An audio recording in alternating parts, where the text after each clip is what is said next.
देखो, कल हम लोग model of fluid plasma membrane को शुरू किए थे प्रीवियस क्लास में, और मॉडल ऑफ प्लाज्मा मेम्ब्रेन में हम लोग बाइलेयर मॉडल और मिसेलर मॉडल को डिस्कस कर रहे थे। लास्ट हमने जो टॉपिक को पढ़ा था वो था तुम्हारा रॉबर्टसन मॉडल, ठीक है, but it was not accepted. So the most accepted model which was regarded in the case of the structure of plasma membrane is the fluid mosaic model, ठीक है। तो हमारा टॉपिक आज का क्या है? सेम सेल मेम्ब्रेन, ठीक है। और सेल मेम्ब्रेन में आज का हमारा टॉपिक है सबसे पहले fluid mosaic model. Fluid mosaic model, ठीक है। तो ये जो तुम्हारा फ्लूइड मोजाइक मॉडल है, सबसे पहले जानना पड़ेगा कि ये जो मोजाइक का कॉन्सेप्ट है ये कहां से आया, ठीक है, क्योंकि ये एक्चुअली मॉडिफिकेशन है कॉन्सेप्ट का जो बॉयम ने 1967 में दिया था। तो इन 1967 बॉयम gave the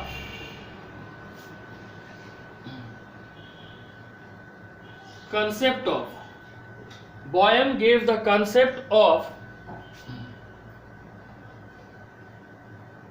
mosaic membrane। Boehm ने कंसेप्ट दिया था मोजाइक मेम्ब्रेन का, that is protein and lipid are associated in such a way, that is protein and lipid are associated in such a way that a mosaic pattern is developed। Mosaic pattern is developed, ठीक है। बोला गया कि जो बॉयम है इन्होंने 1967 में gave the concept of mosaic membrane, that is protein and lipid are associated in such a way that a mosaic pattern is developed, ठीक है। अब इसमें क्या होता है, देखो, इस मोजाइक कंसेप्ट को 1972 में यूज किया सिंगर एंड निकोलसन ने to give the model of plasma membrane called fluid mosaic model. Okay, now the Mosaic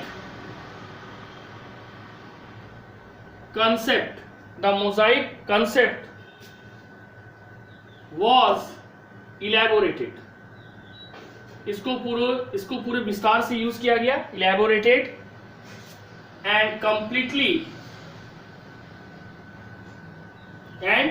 completely used by Singer and Nicolson in 1972, ठीक है। in his most accepted model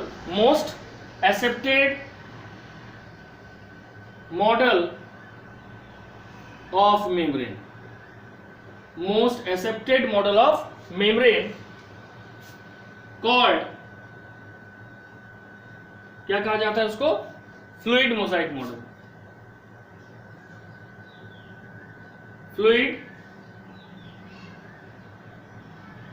Mosaic model, ठीक है।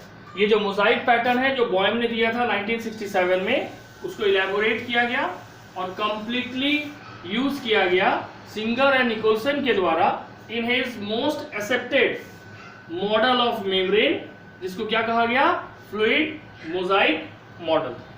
ठीक है, अब according to this model, according to this model क्या है, उन्होंने एक बहुत फेमस एजम्पशन दिया था कि lipid iceberg in a sea of lipid. ठीक है, lipid protein iceberg in a sea of lipid. वो क्या है देखो, according to this model a membrane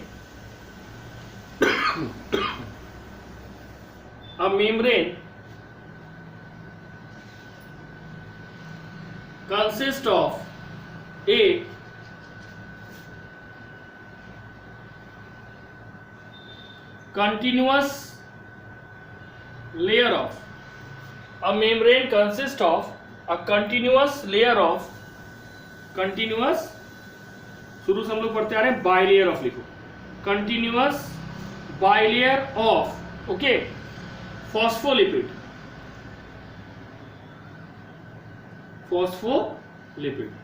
a membrane consists of a continuous layer of phospholipid molecules, जिसमें protein molecule जो है, in which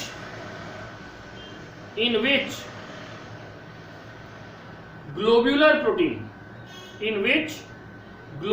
protein are embedded।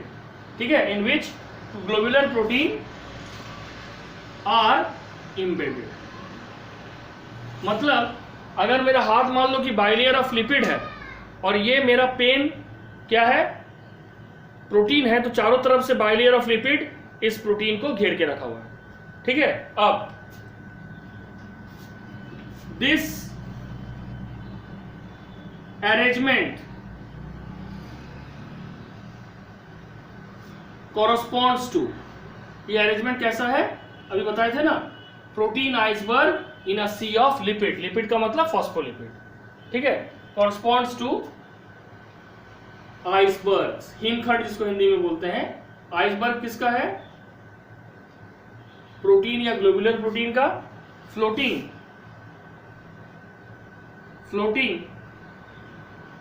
in the sea of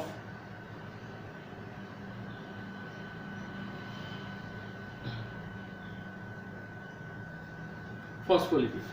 ठीक है, तो क्या कहा, iceberg in the sea of phospholipid, protein iceberg, ठीक है, floating in the sea of phospholipid. अब इस मॉडल के अनुसार जो सेल मेम्ब्रेन है वो मोजाइक पैटर्न में अरेंज है, और इसके लिए कौन कौन सा फैक्टर रिस्पॉन्सिबल है अब हम लोग ये जानेंगे। ठीक है, यहां तक समझ आ गया, इसको मिटा दें, बोलो।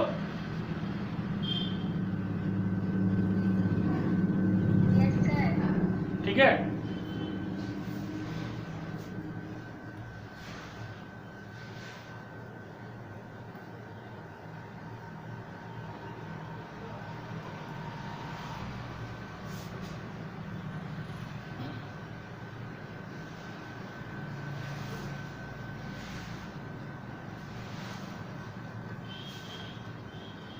देखो सबसे पहले क्या होगा, according to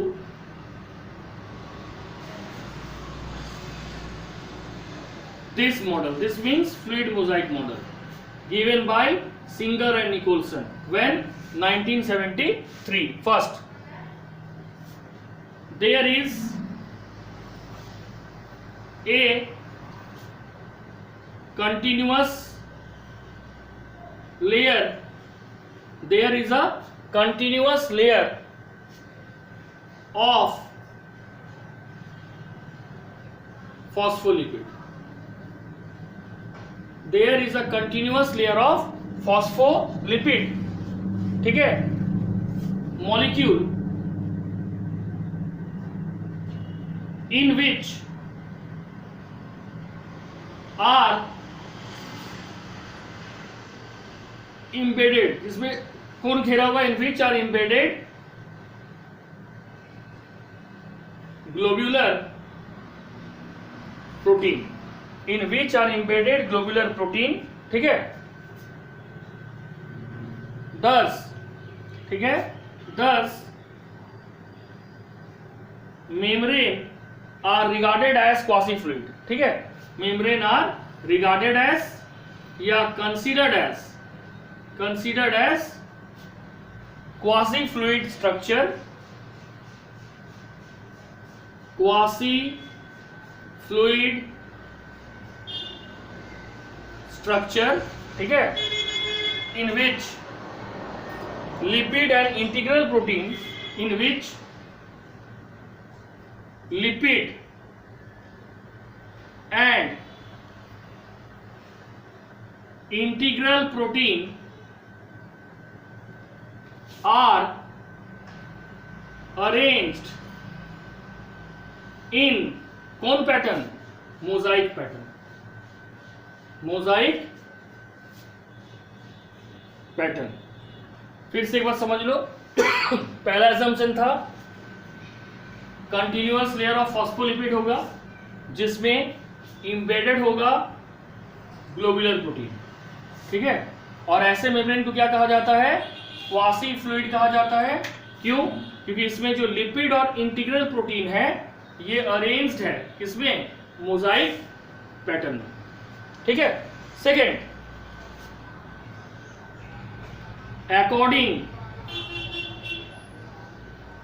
according to Singer and Nicholson,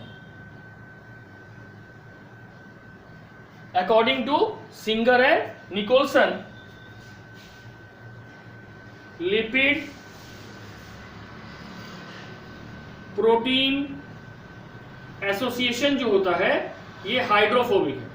lipid protein association is hydrophobic, ठीक है, is hydrophobic, okay, and the fluidity of the membrane, fluidity of the membrane and the fluidity of the membrane is the result of this hydrophobic interaction, ठीक है। अब तुम्हारे दिमाग में sir क्या बोल रहे, देखो सिंगर और निकोल्सन में हम लोग ये तो पढ़ चुके हैं कि बीच में लिपिड बाइलेयर होता है और ये प्रोटीन से जुड़ा हुआ होता है। तो लिपिड और प्रोटीन का जो एसोसिएशन है, ठीक है, इसको हाइड्रोफोबिक कहा गया। क्यों? क्योंकि लिपिड का नेचर है वाटर रिपेलेंट, वो वाटर से हेट करता है, इसलिए उसको हाइड्रोफोबिक कहा जाता है। और उसके उलट प्रोटीन होता है हाइड्रोफिलिक, तो दोनों का नेचर में कहीं मेल नहीं। तो बोला जा रहा है लिपिड प्रोटीन एसोसिएशन जो है यह हाइड्रोफोबिक होता है, और जो फ्लूइडिटी ऑफ द मेम्ब्रेन है, मतलब मेम्ब्रेन का जो फ्लूइड नेचर है वो क्या है, it is the result of, ठीक है, हाइड्रोफोबिक इंटरेक्शन। यानी प्लाज्मा मेम्ब्रेन का या किसी भी बायो मेम्ब्रेन का जो फ्लूइडिटी है, ठीक है, उसका मूल कारण क्या है, लिपिड प्रोटीन इंटरेक्शन और association which is hydrophobic in nature, ठीक है। थर्ड क्या है, देखो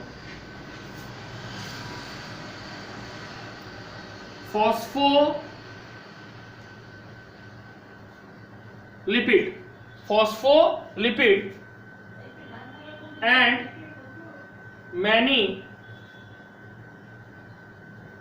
intrinsic protein are phospholipid and many intrinsic protein are amphipathic molecules. Amphipathic का मतलब, जैसे मान लो मेरा ये पेन एक लिपिड है, तो इसका एक साइड पोलर है यानी चार्ज है और एक साइड नॉन पोलर है, तो ऐसे किसी भी मॉलिक्यूल को कहा जाता है एम्फीपैथिक। और ये नेचर दोनों का है, लिपिड का भी और इंट्रिंसिक प्रोटीन का भी, ठीक है, क्या है ये, एम्फीपैथी है। अब इसके बाद ग्लोबुलर प्रोटीन जो है, जो सेल मेम्ब्रेन में पाया जाता है, केमिकल कॉम्पोजिशन हम लोग ऑलरेडी पढ़ चुके हैं। ये दो तरह का होता है, एक्सट्रिंसिक प्रोटीन और intrinsic protein. Extrinsic protein total protein का 30% है और इंट्रिंसिक प्रोटीन टोटल प्रोटीन का 70% है। दूसरा, extrinsic protein is loosely attach with the lipid layer, whereas intrinsic protein is strongly bounded with the lipid layer. ठीक है, तो अब लिखेंगे, ये 3 पॉइंट समझ आ गया?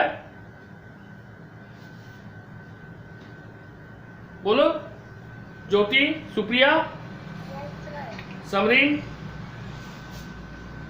रेना, ठीक है। अब हम लोग 4th पॉइंट में प्रोटीन के बारे में जानेंगे।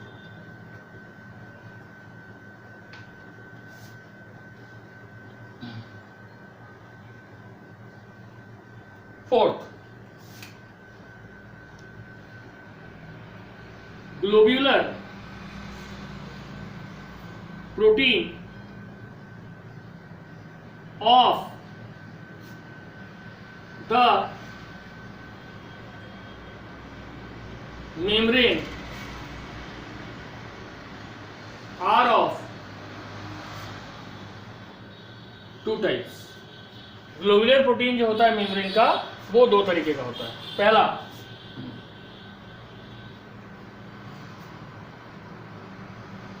ठीक है, पहला क्या होगा, एक्सट्रिंसिक प्रोटीन।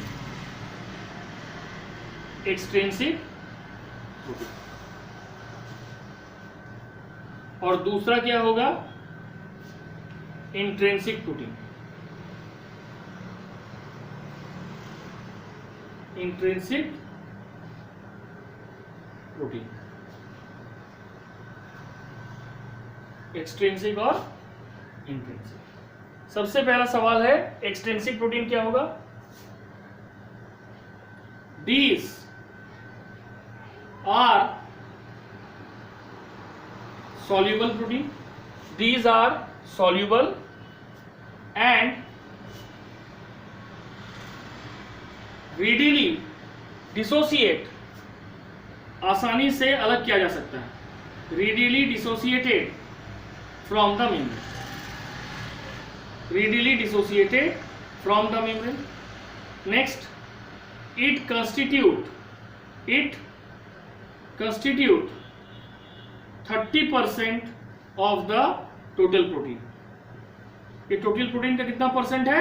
30% है of the total protein। and these means extrinsic protein are located superficially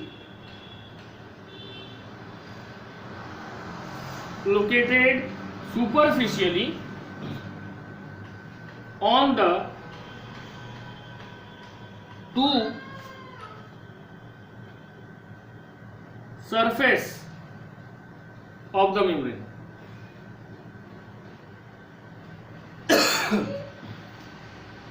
पहला ये पॉइंट हो गया, extrinsic protein are soluble and readily dissociated from the membrane।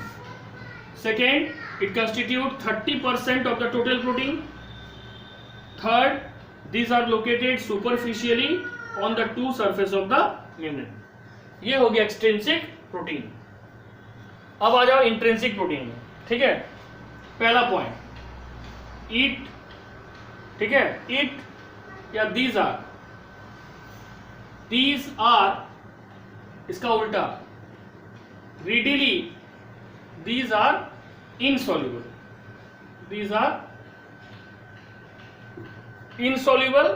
and dissociated, अलग होता है, with difficulty, dissociated with difficulty। जबकि extrinsic protein क्या था, readily dissociate, आसानी से। यहां पे हो गया dissociated with difficulty from the membrane, difficulty from the membrane। Next, it accounts for 70% of total protein. Total protein का ये कितना परसेंटेज है? 70%, जबकि एक्सट्रिंसिक प्रोटीन टोटल प्रोटीन का कितना परसेंटेज था? 30%, और ये टोटल प्रोटीन का कितना परसेंटेज है? 70%। Next, some of the integral protein, integral ही इंट्रिंसिक प्रोटीन कहा जाता है, integral protein, okay, run throughout the membrane, run throughout the membrane या throughout the lipid bilayer, lipid bilayer. मतलब देखो, जैसे मेरा ये जो तुम्हारा उंगली है, इसको मान लो लिपिड बाइलेयर, और ये जो मेम्ब्रेन है, ये दोनों तरफ इसका माउथ दिख रहा है, दोनों पॉइंट दोनों तरफ दिख रहा है, यानी ये लिपिड बाइलेयर में थ्रू आउट रन कर रहा है और दोनों तरफ इसका एंड विजिबल है।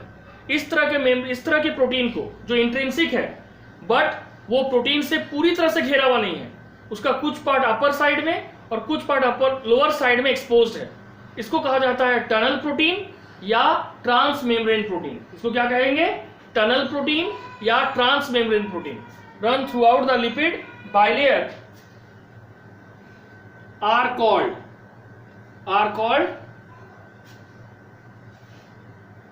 tunnel protein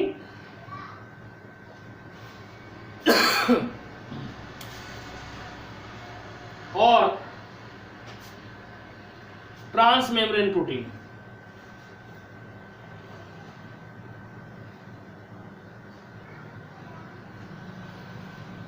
ट्रांसमेम्ब्रेन प्रोटीन, ठीक है। अब ये जो तुम्हारा इंटीग्रल प्रोटीन है, these are capable of lateral diffusion in the lipid bilayer. The integral protein are capable of क्या? lateral diffusion in lipid bilayer, in lipid bilayer। ये मतलब साइड वाइज ये डिफ्यूज करता है कौन? Integral protein, okay. नाउ इसीलिए कहा जाता है कि जो लिपिड बाइलेयर है वो क्वासी फ्लूइड है, that is the membrane protein में शिफ्ट laterally, ठीक है, which provide flexibility and dynamism to the plasma membrane, ठीक है, जो प्लाज्मा मेम्ब्रेन को फ्लेक्सिबल और डायनामिक बनाता है। तो नेक्स्ट लाइन लिखेंगे, द लिपिड बाइलेयर इज क्या?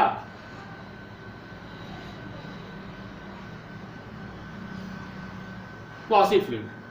The lipid bilayer is quasi fluid। The membrane protein may, the lipid bilayer is quasi fluid, the membrane protein may shift, इधर shift करेगा, पढ़े ना, laterally में शिफ्ट लैटरली, और इससे क्या होगा? And hence provide what? Flexibility and dynamism to the problem. Flexibility यानी लचीलापन, and dynamism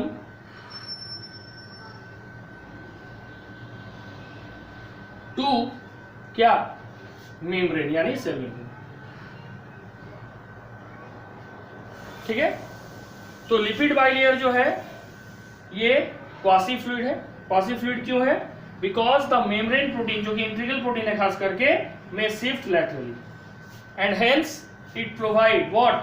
flexibility and dynamic nature to the membrane, ठीक है। ये हो गया टोटल प्रोटीन का, ये तो प्रोटीन हो गया, लिपिड हो गया। अब लिपिड क्या? लिपिड का डेफिनेशन है these are esters of fatty acid and glycerol. तो फैटी एसिड दो नेचर का होता है, एक ब्रांच और एक अनब्रांच, ठीक है। यह होता है सैचुरेटेड और दूसरा अनसैचुरेटेड। तो ये तुम्हारा जो अनसैचुरेटेड टेल है ये बेंट होता है and fit together loosely. Unsaturated fatty acid के बेंट होने से एंड लूजली फिट होने के कारण, ठीक है, क्या होता है, टेल जो होता है तेल जो है इससे फ्लूइडिटी जो है मेम्ब्रेन का वो इंक्रीज हो जाता है। इसके साथ साथ इसमें स्टेरॉल भी पाया जाता है, दैट इज कोलेस्ट्रॉल, ठीक है। तो ये समझ आ गया ना, इंट्रिंसिक और एक्सट्रिंसिक।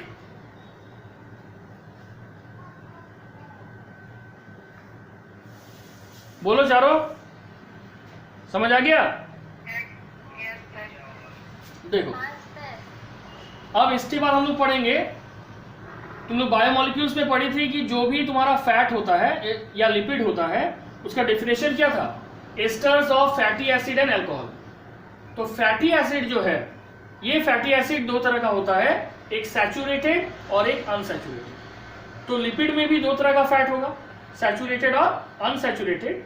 लेकिन अनसैचुरेटेड फैट का जो टेल है वो बेंट होता है, ठीक है, एंड फिट टुगेदर लूजली, और इसी के कारण मेम्ब्रेन का फ्लूइडिटी होता है। लिखेंगे, ठीक है, क्या पॉइंट होगा, some of the fatty acid, some of the fatty acid are saturated and some are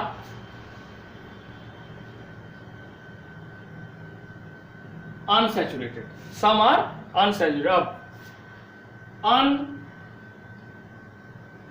unsaturated fatty acid का जो टेल है, टेल्स आर बेंट, ये तुम्हारा झुक जाता है, tails are bent and fit together more closely, and fit together more closely। now ठीक है, closely की जगह इसमें loosely लिख दो, ज्यादा वर्ड अच्छा रहेगा। फिट है, लूजली लेकिन अटैच है, ठीक है। अब क्या होगा, therefore क्या होगा, the more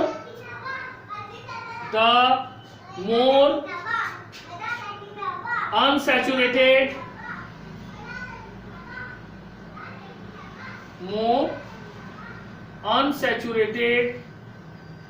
tail are क्या होगा, the more fluid the membrane is, the more fluid the membrane is, ठीक है। तो बोला जा रहा है कि अनसैचुरेटेड टेल्स जो है वो बेंट होगा एंड फिट टुगेदर क्लोजली, कर दो इसको मोर क्लोजली। इससे क्या होगा, ये प्रूफ होता है कि मोर अनसैचुरेटेड जितना होगा टेल, मेम्ब्रेन का फ्लूइडिटी भी उतना ज्यादा होगा। तो ये हो गया नेक्स्ट। अब ये तो फैटी एसिड का हो गया, next cholesterol. Cholesterol derived lipid में आता है। We already go through biomolecules in which we have known that fats are of 3 type और lipids are of 3 type, simple lipid, conjugated lipid and derived lipid. Okay, now cholesterol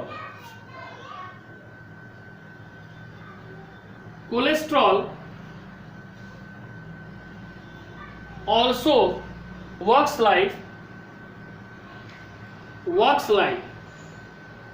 unsaturated fat tail या unsaturated tail लिखो, उतना बड़ा लिखना नहीं है। Next, this can be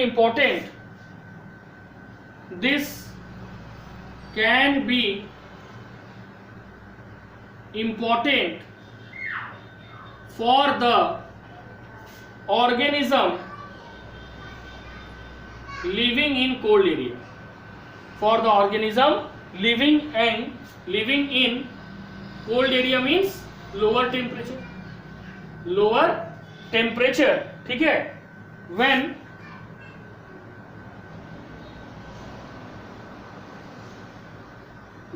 membrane can solidify, जहां पे membrane क्या होगा, solidify हो जाएगा. when membrane can solidify, ठीक है. बोला गया जो कोलेस्ट्रॉल है, it works like a unsaturated tail and this can be important for those organisms who are living in lower temperature or we can say colder area, when membrane can solidify and protect them from excessive cold. Now this cholesterol also increases the flexibility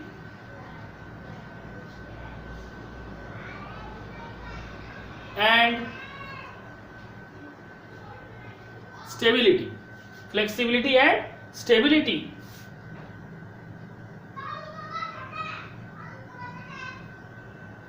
of the membrane.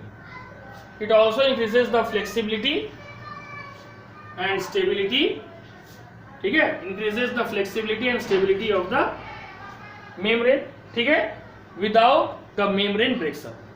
तो ये हो गया cholesterol का काम. इसके पहले क्या था, फैटी एसिड का, which are saturated or unsaturated. So this is what is explained in the fluid mosaic model. Now we go through the function of the membrane. The most important function of the membrane is membrane transport, and this transport is of three types: active transport and passive transport, and another is bulk transport. Now we go through this all the three topics in detail. Okay, अब हम लोग तीन topic को detail में पढ़ेंगे जो कि membrane के, प्लाज्मा मेम्ब्रेन के फंक्शन में आता है, दैट इज ट्रांसपोर्ट.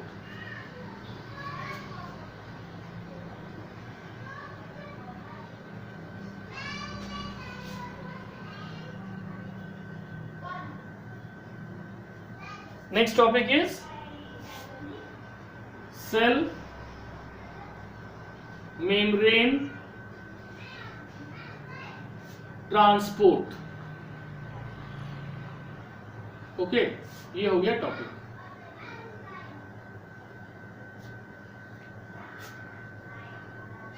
ठीक है, देखो अब इसमें क्या होगा. बोला गया passage of substances across the biomembrane occur by two methods or two way, active and passive. Okay, passage of substances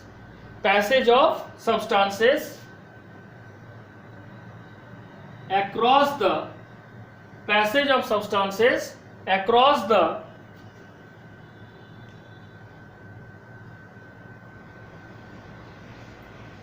biomembrane. Passage of substances across the biomembrane occur by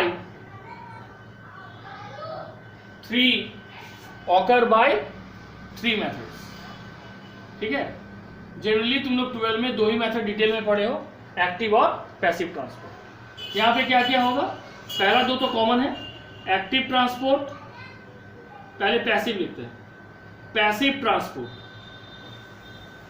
okay, first is passive transport, second is active transport, and third is just बोले हम bulk transport.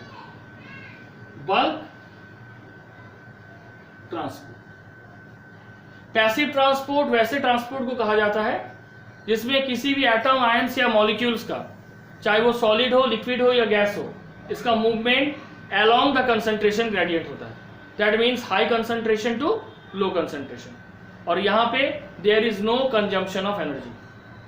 But in case of active transport, the movement of atom, ions and molecules takes place against the concentration gradient. that is from lower concentration to high concentration. So active transport consume energy or utilize ATP. So we can say that active transport is a rapid process, but it consume energy, whereas passive transport is a slow process, but it does not consume energy. And bulk transport, when solid or liquid is entering or exiting from the cell membrane in large quantity, that is called bulk transport. तो सबसे पहले हम लोग पढ़ेंगे passive transport. Passive transport,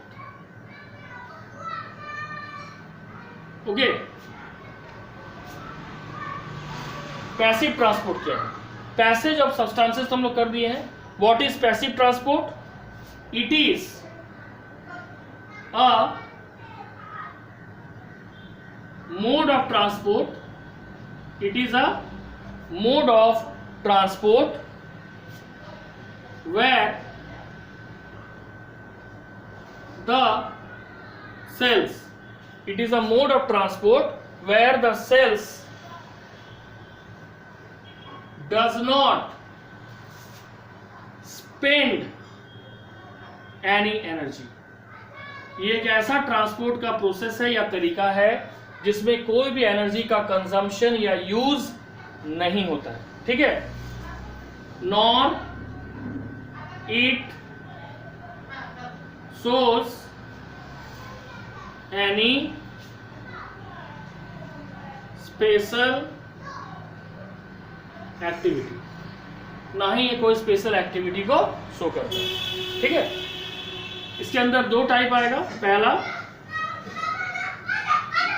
osmosis. What is osmosis? It is the movement of solvent particles. Okay. It is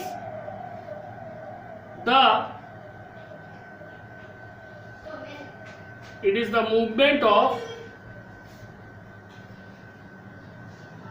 solvent particles. That is fluid or liquid particles from a region of higher concentration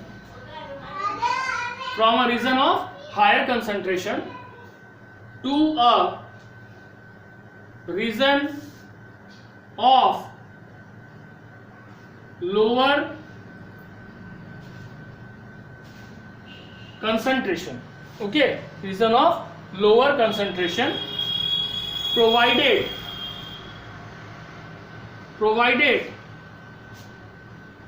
the membrane is क्या? Semi permeable. Membrane is semi permeable. It means it allows all the solvent but no solute. तो osmosis क्या है? It is the movement of solvent from region of higher concentration to a region of lower concentration, provided the membrane is semi permeable. Okay. Now this osmosis is again of two type. It is again of two types. What are they? Exoosmosis and B, endoosmosis. What is exoosmosis? Osmotic exit of water.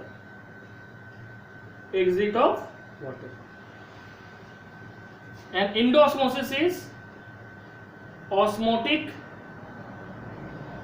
Entry of water. ठीक है.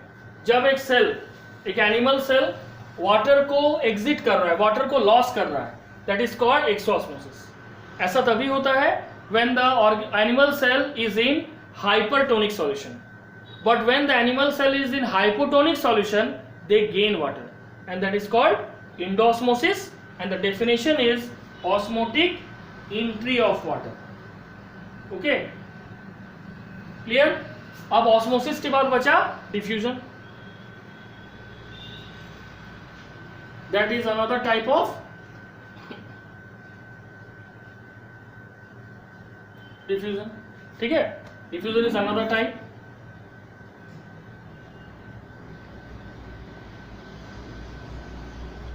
Diffusion. What is diffusion? Okay, it is the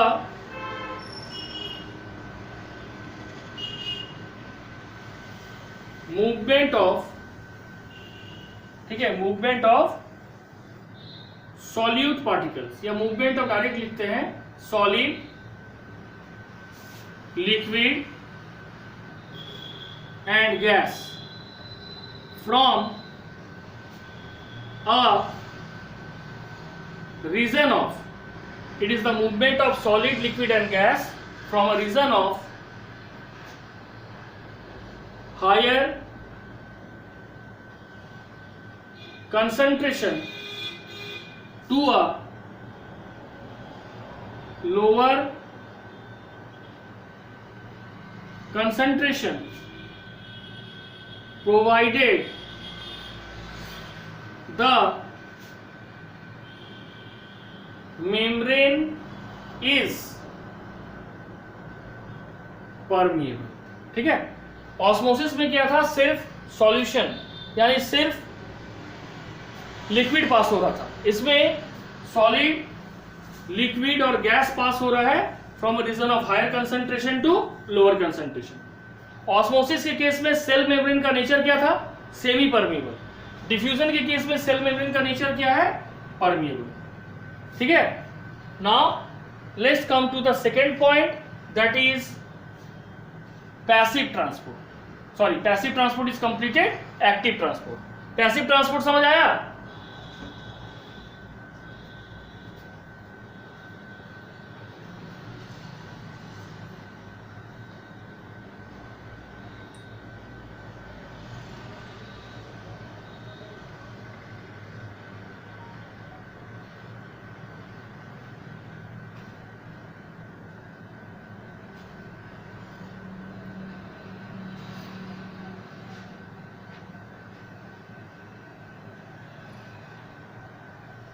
ठीक है, तो diffusion क्या है, it is the movement of solid, liquid and gas from a region of higher to lower concentration through a permeable membrane. तो osmosis and diffusion दोनों ही passive transport है। Difference क्या है कि ऑस्मोसिस सेमी परमिएबल के थ्रू परफॉर्म होता है और डिफ्यूजन परमिएबल सेल मेम्ब्रेन के थ्रू परफॉर्म होता है। ऑस्मोसिस में सिर्फ और सिर्फ सॉल्वेंट पास होता है, मतलब लिक्विड पास होता है, और डिफ्यूजन में सॉलिड, लिक्विड और गैस तीनों पास होता है from a region of higher concentration to a region of lower concentration. ठीक है, समझ आया पैसिव ट्रांसपोर्ट? बोलो प्रेरणा,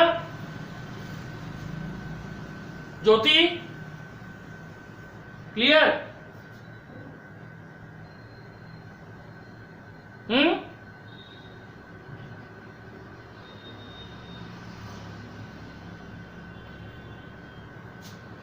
सुप्रिया, क्लियर हो गया? ये समझ आ गया यहां तक? What is passive transport, what are its type?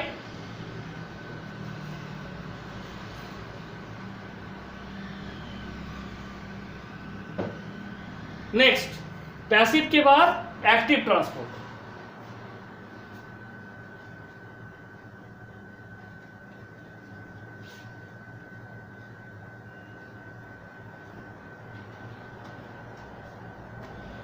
Okay, what is passive transport? We have already gone through it. Now what is active transport? We also know a brief idea, that is, it is a transport of material where there is a consumption of energy.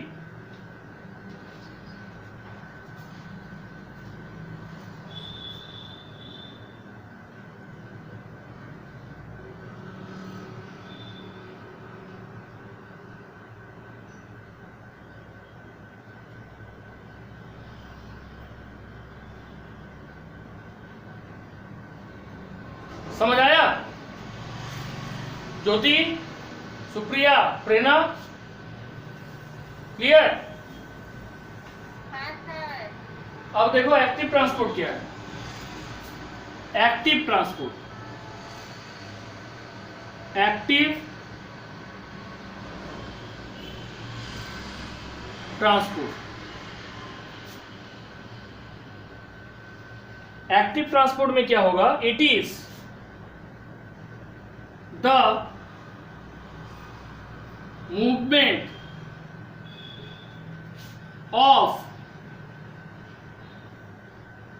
molecules or ions. It is the movement of molecules or ions from lower to higher concentration.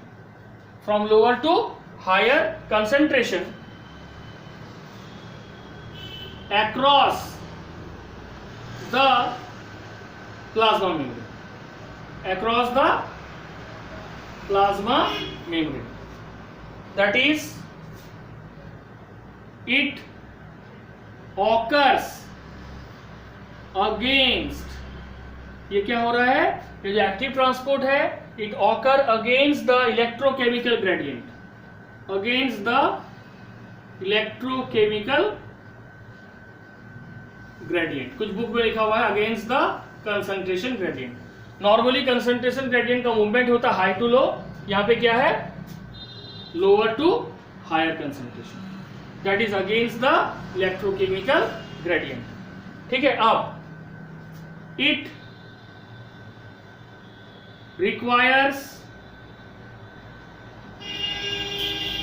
Utilisation of energy. इसमें क्या होता है? Energy का utilization होता है.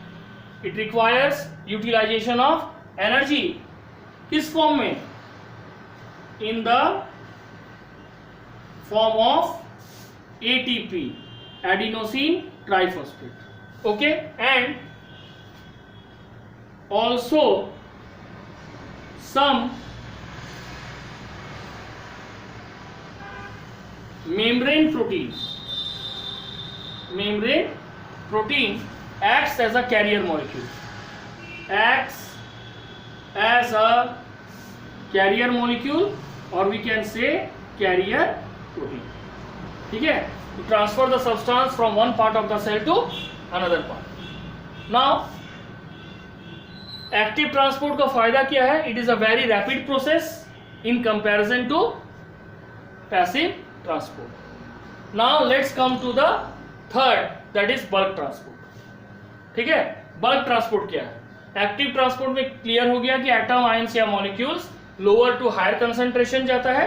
That is against the electrochemical gradient और concentration gradient. So it require utilization of energy in the form of ATP, and also some membrane protein acts as carrier protein. ठीक है. नेक्स्ट,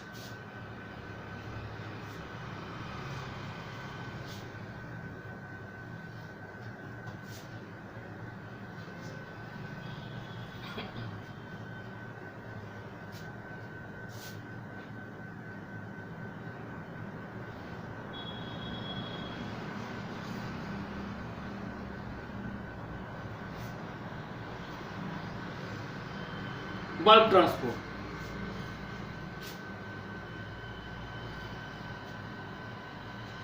ठीक है. Now in this bulk transport, we all know when large quantity of material is going in or out of the cell, either in the form of solid or liquid, it is called bulk transport. And this bulk transport is divided into two types. First is endocytosis. Endocytosis. And the second is exocytosis. Exocytosis. Now this endocytosis is again of two types. What is endocytosis? It is the process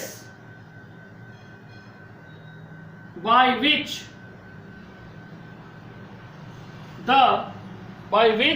the cell that is through cell membrane, cell takes in, ठीक है, cell takes the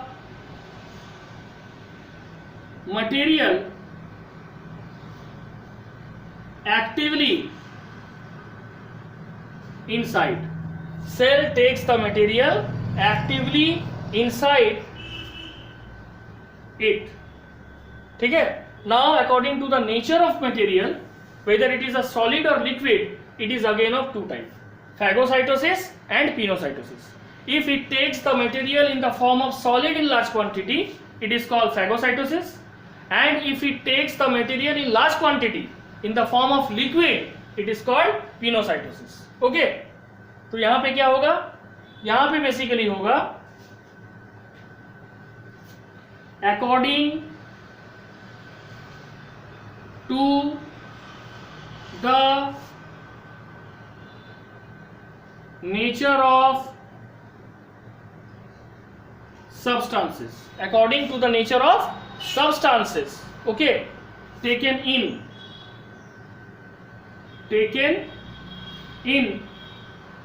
it is of two types, it is of two types. क्या क्या? First phagocytosis, first क्या है?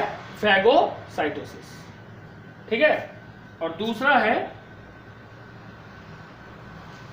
Pinocytosis. Phagocytosis में solid material अंदर जाएगा या बाहर आएगा, सॉरी अंदर जाएगा, और पिनोसाइटोसिस में लिक्विड मटेरियल. ठीक है,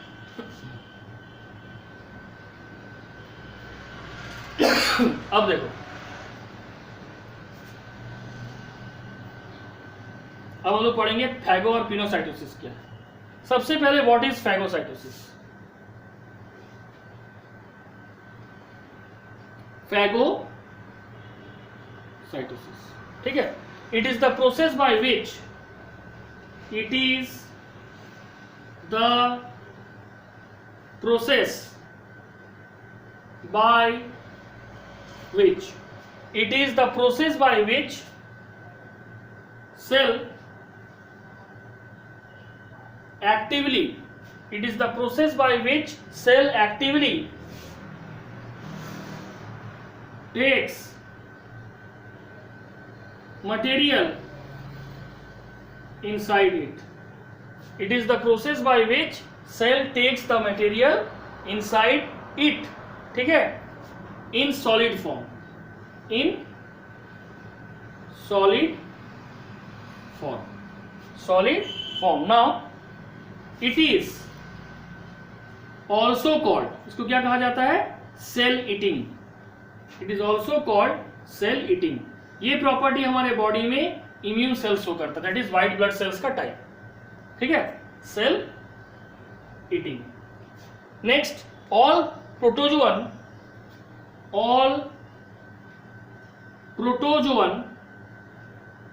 टेक्स देयर फूड, ठीक है. दुनिया में प्रोटोजोआ का मतलब क्या होता है? Proto means first, zoan means animal. तो all protozoan take their food in this mode, in this mode. Now let's come to the second point. Okay, next point of phagocytosis. In higher animals, this process is useful for the removal of, in higher animals,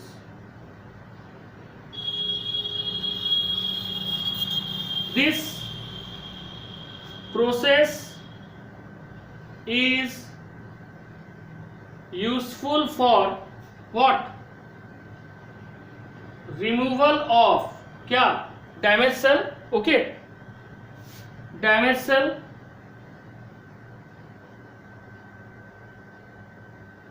bacteria is foreign substance for our body, and dust particles,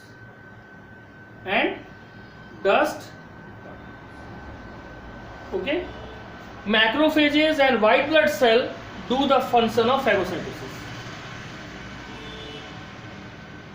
macrophage and white blood cell do the function of, इसका function करता है phagocytosis का। फिर से एक बात देख लीजिए, फैगोसाइटोसिस एक ऐसा प्रोसेस है जिसमें सेल एक्टिवली मटेरियल को अंदर लेता है जो सॉलिड फॉर्म है।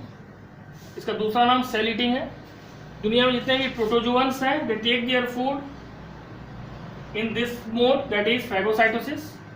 Higher animals, this process is useful for removal of damaged cell, bacteria and dust particles.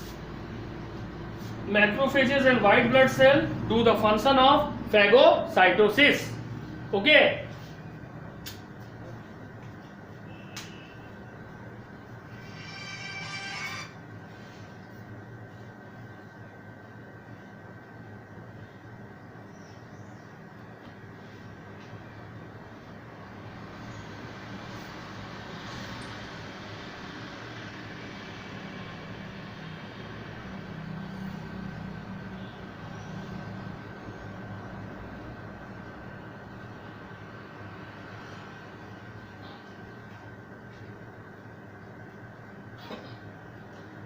ठीक है, अब देखो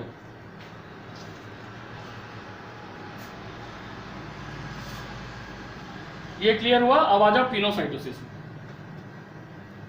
पिनोसाइटोसिस के यहां पे लिक्विड आ जाएगा।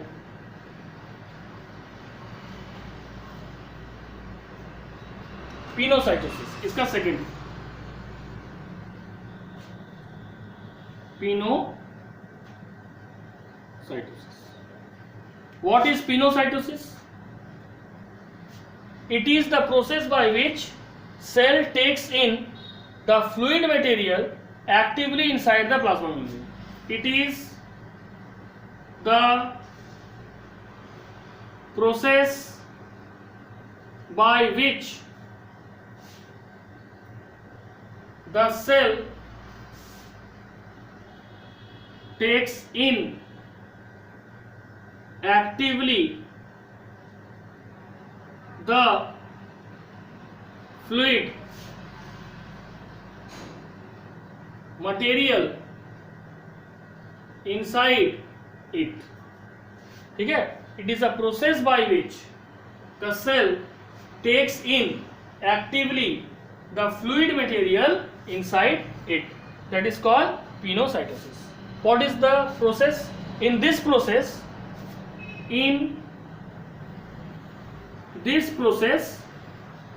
in this process an invagination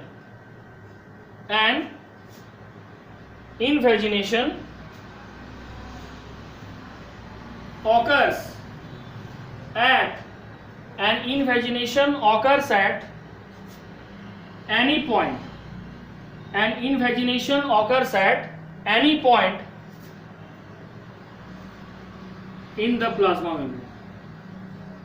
Invagination जो होता है ये किसी भी पॉइंट में होता है at plasma membrane to take in the fluid part.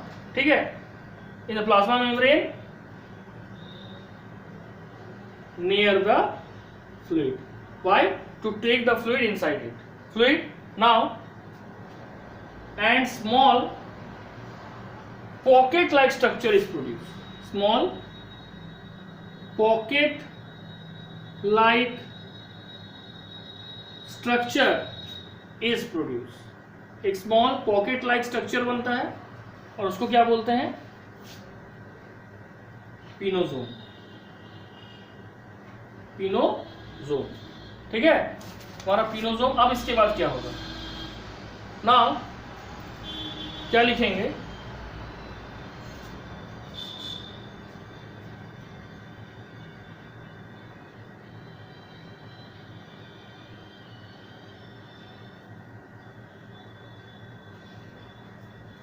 क्या होगा? ठीक है, और इसके थ्रू लिक्विड मेटेरियल अंदर जाएगा। उसके बाद क्या होगा? द डाइजेशन ऑफ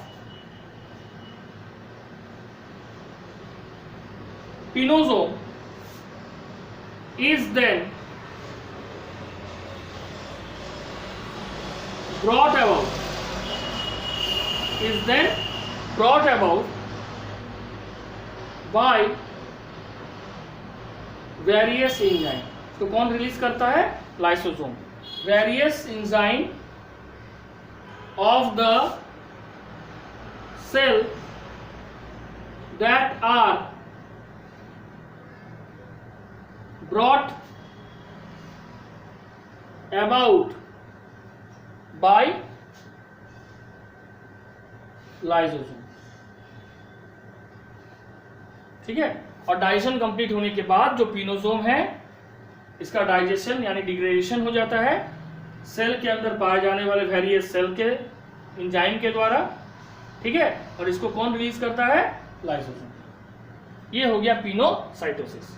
यानी endocytosis is completely completed. Now exocytosis क्या है? ये इसको कहते हैं एक तरह से सेल वोमिटिंग. जो भी सेल के अंदर वेस्ट पार्ट है through the plasma membrane that is excreted out. Okay. तो एक्सोसाइटोसिस क्या है? It is the process of exudation. It is the process of exudation of waste of exudation of secretion or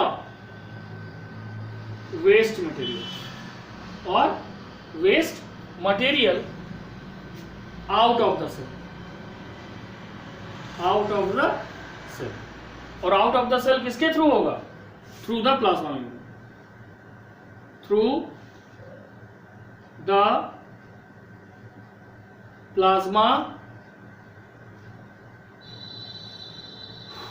membrane. ठीक है. इसमें क्या होता है? When the metabolic waste are thrown out of the body the process is referred as ephagy. When the metabolic waste is thrown out of the body, when the metabolic waste is thrown out of the body, okay, the process is referred as, process को क्या कहा जाता है?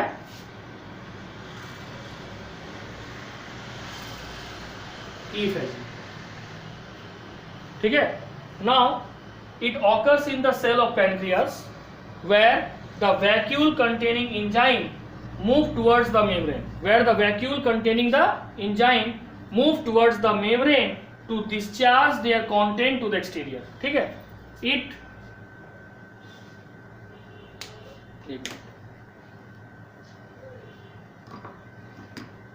It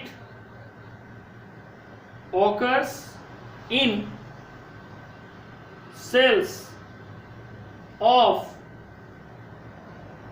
pancreas. It occurs in the cells of pancreas where the vacuoles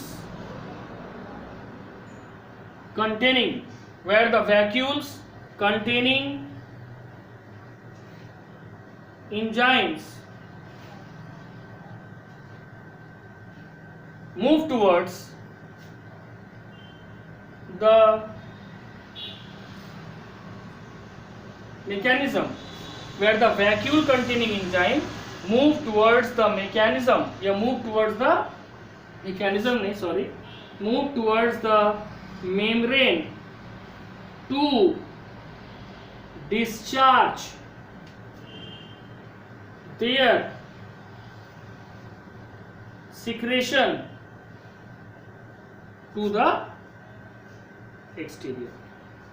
ठीक है.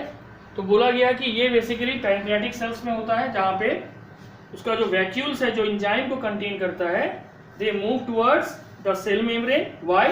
To discharge their secretion to the exterior. ठीक है. and this process is called exocytosis, and another name of exocytosis is ephagy. Okay, that's all for today. Thank you.